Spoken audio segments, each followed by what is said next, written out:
lundi 29 juillet 1912, vers 5 heures du matin, arrivent au bourg de Penkesten 3 hommes, escortés par 7 gendarmes à cheval. Après avoir quadrillé le bourg, ils saisissent la sœur Valentinien, 59 ans, qui sortait de l'église, la poussent dans une automobile qui repart à fond de train vers la prison de Lorient. Le tribunal correctionnel vient de la condamner pour exercice illégal de la pharmacie et reconstitution de congrégation. Le mouvement d'indignation populaire est tel que le ministre de la Justice, Aristide Briand, donne l'ordre de la libérer 3 jours plus tard. Cette péripétie est l'ultime rebondissement d'un conflit larvé entre l'administration républicaine et l'école de Penkesten qui refuse de se conformer aux nouvelles règles sur l'enseignement. Après les lois dites de Jules Ferry, de 1881 et 82, sur l'obligation scolaire, la gratuité et la laïcité de l'enseignement, le gouvernement républicain s'attaque au rôle des congrégations religieuses dans les écoles, finalement interdite en 1904.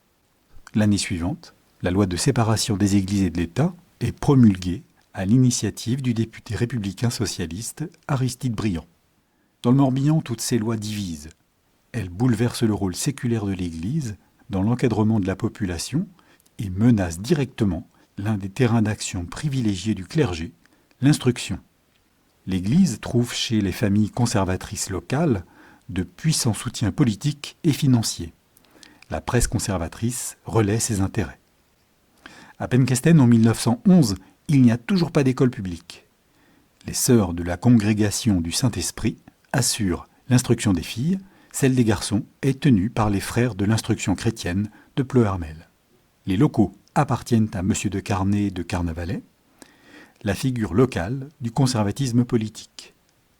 Soutenu par le conseil municipal d'Inzinzac, pour qui les congrégations assurent le même service que les écoles publiques et ne coûtent rien à la commune, l'administration tente alors par la contrainte de faire appliquer les récentes lois scolaires.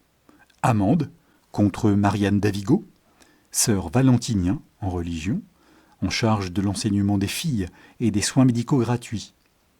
Poursuite contre la famille de Carnet, propriétaire de l'immeuble, sous l'inculpation d'avoir favorisé à Penkesten un établissement congrégationniste.